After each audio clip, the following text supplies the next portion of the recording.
here with me is the TVS Apache RTR 310, and we've had the bike for the last 5 to 6 days and we've ridden it all over, right from cities to highways, even inside gullies. And today I'll be talking about how the bike actually performs in the city.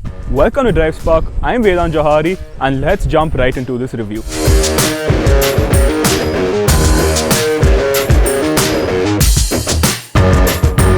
So now starting off with the front end of the motorcycle. So we get these very aggressively styled headlamps in the front, and as TVS claims, the design inspiration of the headlamp and the rest of the motorcycle were all taken from a cyborg. So the headlights that we have at night time when we're riding, it really gives you that devil eye effect, something evil that's approaching you, and that just enhances the whole aggressiveness, the whole sportiness on the RTR 310. Then moving on from the headlamps, we have these gold plated USD forks, 43mm forks, and when you're pressing the brakes or when you're going over the bumps, you really feel the fork coming into use.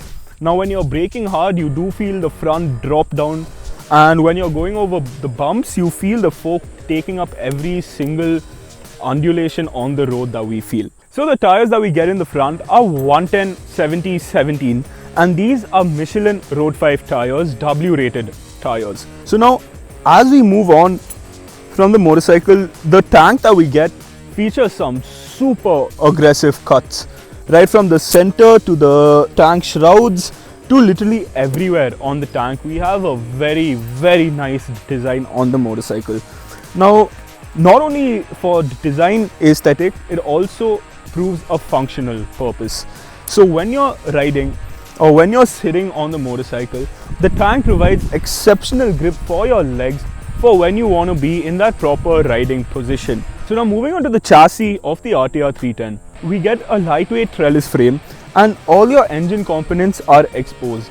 So now as we can see, everything right from the casing to your head to the header, everything is visible. Now that also brings out a very nice sporty aesthetic for this motorcycle. And the radiator that we have, when you're looking at it up front, when you're looking at the bike from the front view, it gives a very aerodynamic look and it also helps with the aero. Also at the front, we get the exposed oil filter located right underneath the chassis. So now the rear tire that we get on the RTR 310 is a 150/60/17. And these are also the Michelin Road 5 tires. So the rear suspension is a single monoshock which is preload adjustable, and it is a little on the stiffer side. However, as you get more seat time on the motorcycle, you do get used to it after some time. So now let's talk about how this is for seating. I'm seated on the motorcycle, and when I was talking about the tank, I told you that it provides exceptional grip for your legs. So as you can see, if you're sitting on the bike, my legs go one with the tank. It does not seem out of place. I do not feel out of place, and the tank doesn't seem too big or too small. It's just about the perfect size. Now the foot pegs, let's say, are a little neutral placed, but a little on the rear side to give you that extra sportiness on the motorcycle. Even the whole rider's triangle that you can see. So personally for me, I enjoy sitting right with the tank, with the whole front, as it's a very front heavy motorcycle. So as you can see, my feet are slightly rear set.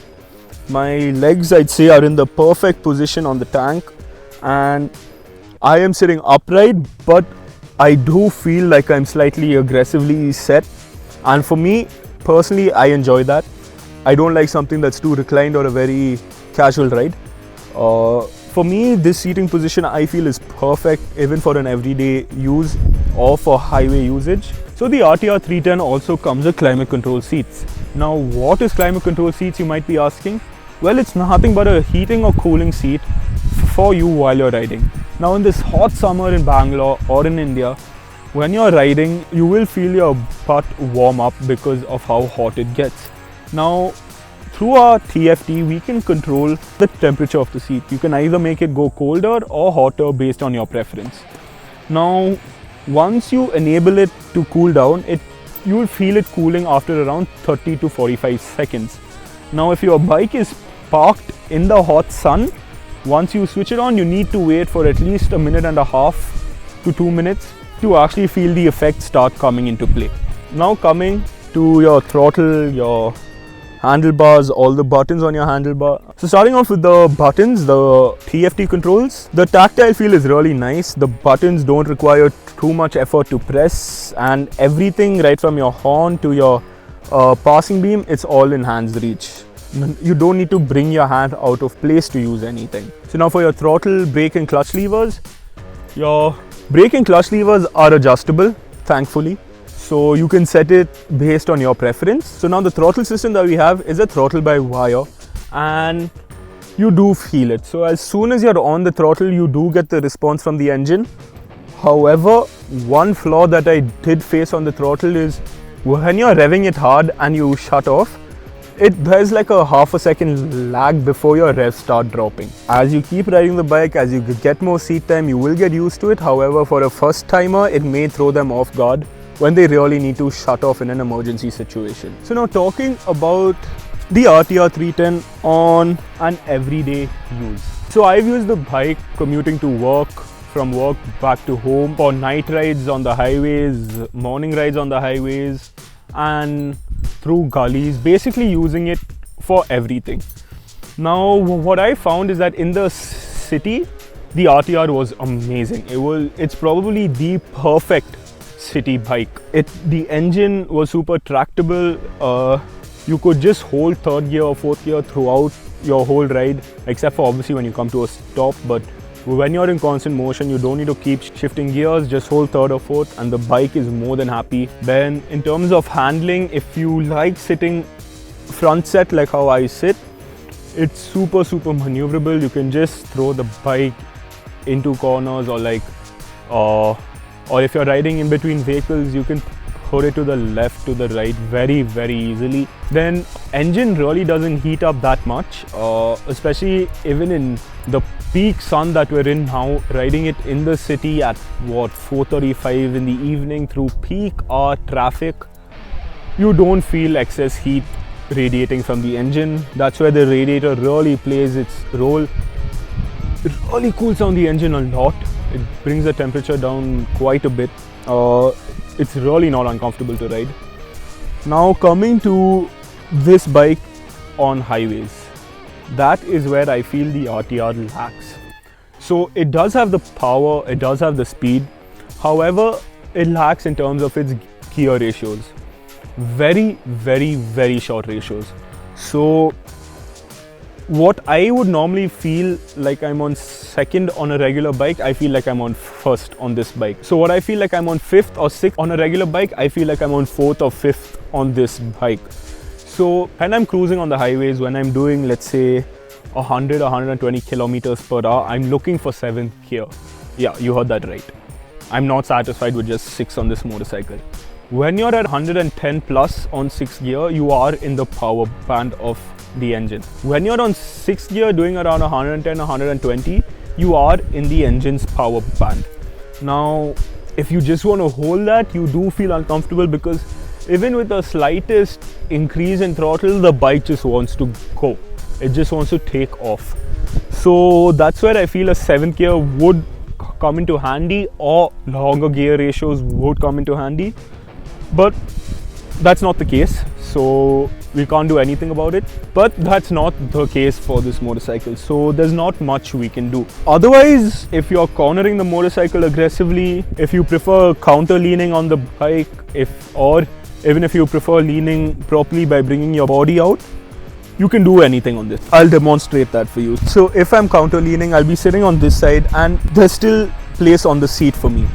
I'm not thrown off the seat, I'm not uncomfortable, and if I'm leaning with my body also, as you can see, I can get my butt off the seat and I'm still extremely comfortable. I'm not falling off the bike, nor is the seat too large that I still have more seat to go. So in terms of that, that was the whole seating posture for cornering and how the bike really feels for your highway rides. So when I'm cornering the motorcycle hard, if I want to get my body out, as you can see, I'm getting it out and I still have more space. I'm not uncomfortable, I'm not falling off the bike, and the tank gives us perfect amount of grip for your thigh, whichever side you need to lean the motorcycle. So in terms of cornering, that was how this bike actually felt. I was extremely satisfied with it. So now with this bike coming in at 169 kgs, it is relatively on the lighter side. So you can really flick it around wherever you want. You can literally dance on this motorcycle and you'll still feel comfortable. So now coming to the technical specifications. Your engine specs to your seat height and ground clearance. Let's start with the seat height and ground clearance first. I am 6'1" and I can comfortably place my feet on the ground flat. Now the seat height of this is 800 mm and the ground clearance is 180 mm. Now the seat height is a little on the higher side, so for a shorter rider it may be a little uncomfortable, but otherwise once you're on the bike you really don't feel very high up. Now for 180 mm ground clearance on a city bike, that's pretty good. You don't find yourself bottoming out easily. You don't find yourself hitting potholes. The bike clears whatever you need to go through. Now coming to your engine specs.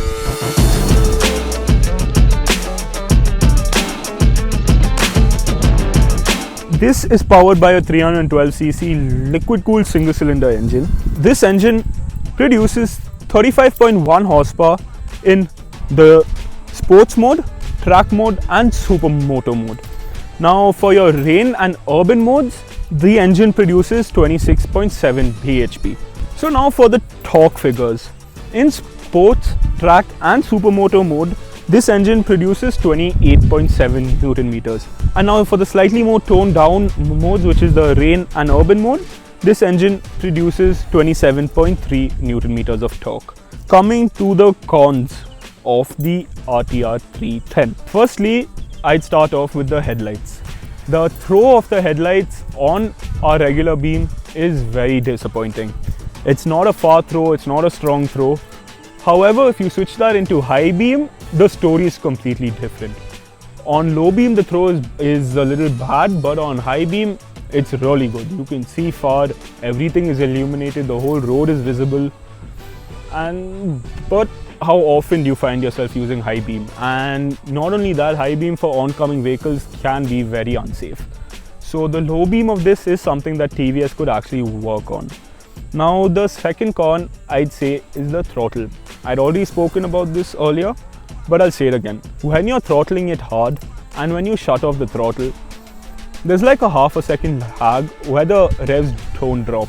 It stays up and then it drops.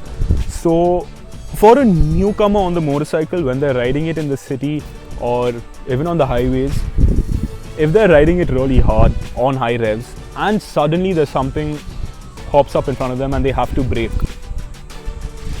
they might get into a panic situation because they'll be shut off, but the bike will still accelerate for that extra half a second. Now that could make or break a rider's ride. The throttle response is something that again TVS can work on. Now coming to the third con. Of the motorcycle is the rear brakes. Now in sport, track and supermoto mode, the rear brakes are completely fine.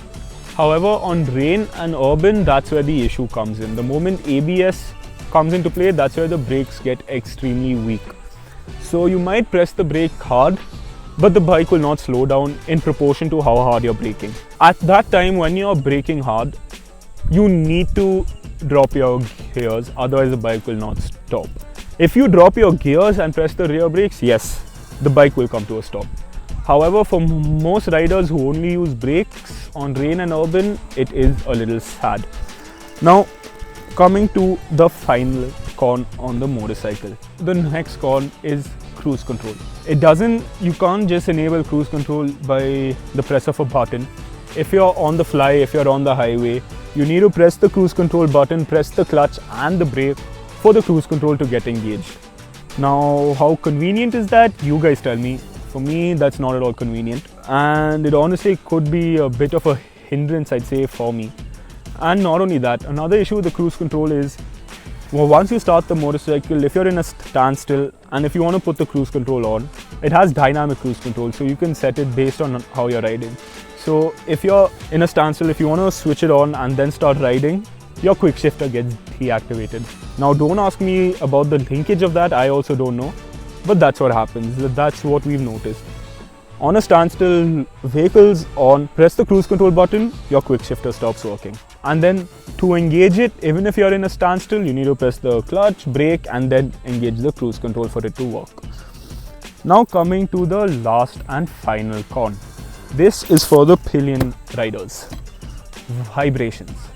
The vibrations on the foot peg are tremendous. So after 5000 RPM, the vibrations on rear foot pegs gets pretty hard to manage. You literally feel like you've got a massage controller or something underneath your foot and it's just going berserk. How often do you find yourself above 5000? On a regular basis, you don't. But will you ever find yourself above 5000 RPM? Yes, you will. And you want to face vibration? No, you don't. So that is another place where TVS can work on. But all in all, that was the TVS Apache RTR 310. For me, I had a blast on the motorcycle. I thoroughly enjoyed it. And as you keep riding it, you do get attached to the motorcycles and you do find yourself overlooking the cons that I just mentioned. So let us know what you think of the motorcycle and whether you guys would like to opt for one. Now at a starting price of rupees 2.43 lakhs for the base variant, going up to the top end price of rupees 2.64 lakhs, the RTR is one of the perfect city bikes that you can own. Now, right from your climate control seats to how aggressive you can ride the motorcycle, it has it all. So let us know what you think of this motorcycle down in the comments below and whether you would want to get your hands on the RTR 310. Don't forget to like, comment and subscribe. My name is Vedant Jouhari, signing out.